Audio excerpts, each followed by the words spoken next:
I loved you all very dearly. I am so sorry for what I am going to do. Close quote. Or another, quote, I must kill myself. It was a good life while it lasted. I'm sorry. I will miss you all. Close quote. The freezing January month brought the coldest winter to Idaho Falls, and when the city was sleeping, writing a note, Jed kept the note at his residence, took a 9mm handgun, cell phone, and survival gear, and walked towards the 2009 Nissan Versa in the driveway. He started the engine of his vehicle and left his place. During the early morning hours, Jed's parents, Amy Hall and Alan Hall, realized that neither Jed nor their 2009 Nissan Versa was at their residence. Jed's parents couldn't find him. Instead, they got the note left by Jed. What was in the note? Was it a mysterious disappearance or just a red herring? What happened to Matthew Jedediah Hall? And why did AWP enter the play? Hi, and welcome to Mysterious 7. I'm Michael, and the story I have for you is the 16-year-old missing person case solved by AWP. Let's walk on the edge of a mystery. Idaho Falls is a scenic city in southeastern Idaho surrounding the Snake River. Several outdoor attractions entice weekend visits and longer-term stays. It serves as the commercial, cultural, and healthcare hub for eastern Idaho and parts of western Wyoming and southern Montana. The city of Idaho Falls is one of the best places to live, retire, and enjoy a solitary lifestyle with attractive amenities and an affordable cost of living. And our story begins in Idaho Falls. It was the 29th of October 2001. An Idaho couple, Alan Lawrence Hall and Amy Lee Kosmitter Hall, were blessed with a baby boy named Matthew Jedediah Hall. Christopher Sherwood was a super brother to his youngest brother, Jed. Jed spent his entire young life in the city. According to Alan and Amy, Jed grew up as a grounded and caring person who was helpful to others. He attended Westside Elementary from kindergarten through 5th grade, and then he moved to American Heritage Charter School in 6th grade. Jed's peers elected him as a member of the student council in his sophomore year. He played soccer for years and was a valuable team member. Jed's parents felt that he was curious about many things. He enjoyed traveling with his family, camping, marksmanship, building stuff with many different materials, and exploring. Jed loved the water and was always happy playing in it, whether it was the ocean, a lake, or a pool. Some of his favorite time was spent on Lake James in Michigan, fishing for bass and catching sunfish. Jed was a Civil Air Patrol member, so he used to go to the Elks Lodge to attend the meeting. He was also a leader who was always ready to help fellow cadets. He had completed and won a spot at summer camp with the Air Force Pararescue. Everyone in the squadron thought highly of him and respected him. Ever since Jed was a kid, he wished to grow up and become a soldier. He was also considering applying to the Air Force Academy for his never-ending love of flying. Besides these, Jed was working as a part-timer in a local restaurant. Can you imagine such a well-grounded 16-year-old having a murderous private persona? The real twist was that even Jed's parents didn't realize their son was living in an awful condition until 2018. The 22nd of January 2018 was a fine Monday, and weeks after Christmas break, the students returned to their schools in Idaho Falls.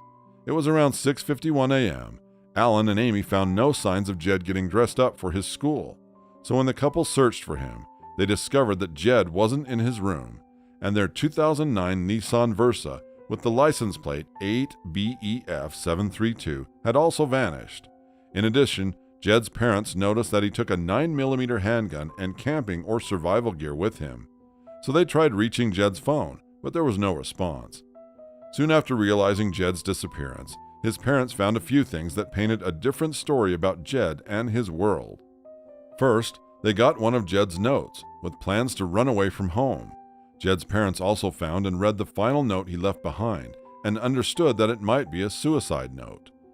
And Jed seemed to be personally writing notes about taking off on his own, his desires, and murdering someone he believed to have sexually assaulted his friend. Through these notes, Jed's parents learned about another world and Jed's initial plan to leave his home. However, his family believed he was running away, since the notes listed survival supplies and included plans to disguise himself.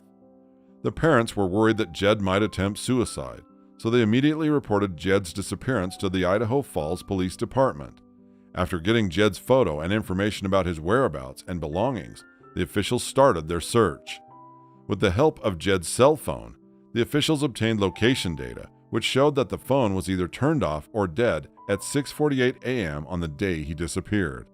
The last pinged location showed the phone was 0.43 miles southeast of the Verizon tower located at 1490 Lindsay Boulevard. The area included a section of the Snake River, Highway 20, close to Interstate 15. So the IFPD searched for Jed in and around the location, but nothing led them to find Jed and his vehicle. For several years, the officials had investigated many possibilities and tips, including that Jed may have still been alive or deceased in another location. Investigators had traveled to other states following tips, reporting all possible sightings, and searched remote areas of the region. They even participated in numerous local and national media outreach efforts, attempting to garner additional information. However, IFPD investigators also recognized early on that it was possible that Jed and his vehicle may have landed right into the Snake River. At least 3 searches were conducted to find Jed and his vehicle in the river. They utilized local law enforcement resources from the Bonneville County Sheriff's Office dive team, the team's sonar and underwater search equipment, and resources from partner agencies and entities were employed to search the area around the forebay and upstream in the river sections that fell within the ping data. Unfortunately, no sign of Jed or his vehicle was ever located. When IFPD searched for Jed, his family firmly believed that Jed was alive somewhere. So in 2020, they hired a private investigator, James Michael Terry of Gulf Coast Investigative Solutions. After entering the case and doing their research, the private investigator uncovered new leads that Jed had planned to disappear for months. He found that Jed had told his friends that he planned to run to Canada and might have been involved in several crimes. 27 months later, that car isn't on the road anymore. That car is in somebody's garage. That car is in, if he is deceased, it's at the bottom of a lake, I get it. But if they believe he's alive like I do, then that car was placed somewhere. As a huge lead, Terry uncovered security footage of the car Jed had driven. In the video, Jed was seen breaking into American Heritage Charter School, going to a girl's locker, and leaving $1,000 in cash and a necklace he made using his hand. In addition, Terry found out that Jed seemed to have a crush on her. She was an American Heritage Charter School student and worked at Reed's Dairy, Idaho Falls.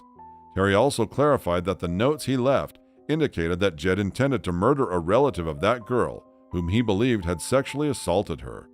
The note mentioned that she might hate Jed for doing such things, but no matter what, Jed added that he wanted to help her.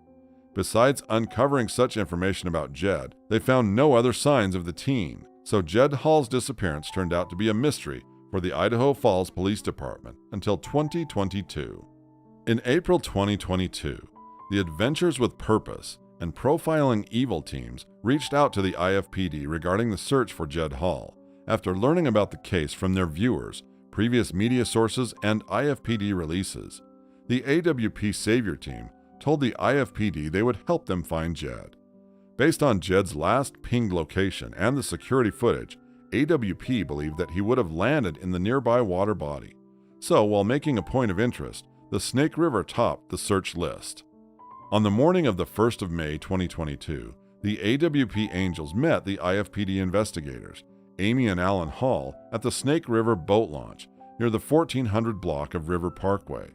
Though Amy Hall believed that her son would have joined the military or was still alive anywhere, she agreed to let the AWP specialists and IFPD conduct the search for him in the river.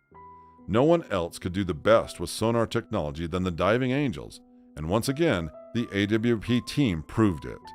They kick-started their search at 9 a.m., and within 20 minutes of their investigation, the team located what was ultimately determined to be the Nissan Versa.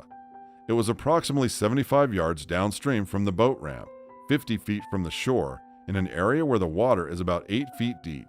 One of the diving angels got the license plate and brought it to the surface, and Amy Hall confirmed that it belonged to them.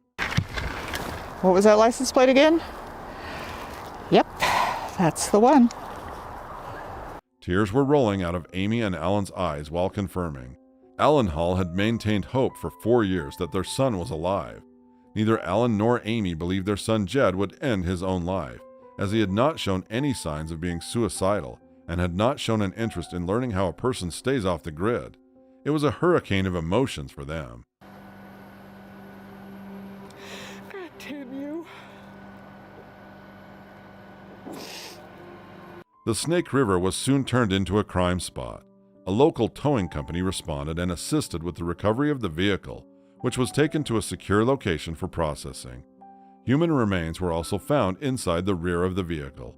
There was nothing strange about the vehicle other than the front-end rear window was out with the debris that floated down the river. It was strictly due to the extreme winter weather conditions in Idaho Falls. The Bonneville County Coroner's Office, local experts, and the National Center for Missing and Exploited Children assisted with the expeditious positive identification of the remains. IFPD's Public Information Officer, Jessica Clements, said that the investigation into the car might take weeks. She added that their official dive teams had searched the river before, including in the area where the vehicle was found, but they did not know if divers had checked that exact spot. Beyond identifying the remains, police will also investigate how the car came to be in the river before determining whether the person whose remains were discovered inside died by suicide. The IFPD and Bonneville County Sheriff offered their gratitude to the Real Life Angels team from AWP for applying their expertise and resources to the search for Jed Hall. The service they provide across the country to bring closure to cases and find answers for loved ones is admirable. Mysterious 7 appreciates the spirit of partnership and compassion they employed while approaching every search. Due to the people's outstanding support, such volunteer search teams have solved many missing person cold cases. So let's make it possible for these selfless heroes to provide free services to families and law enforcement by watching their documentaries, buying their merchandise, and donating. What do you think about the AWP Angels? Let us know your thoughts in the comments section. And don't forget to like, share, and hit the subscribe button for more in-depth coverage of some of the most compelling cases.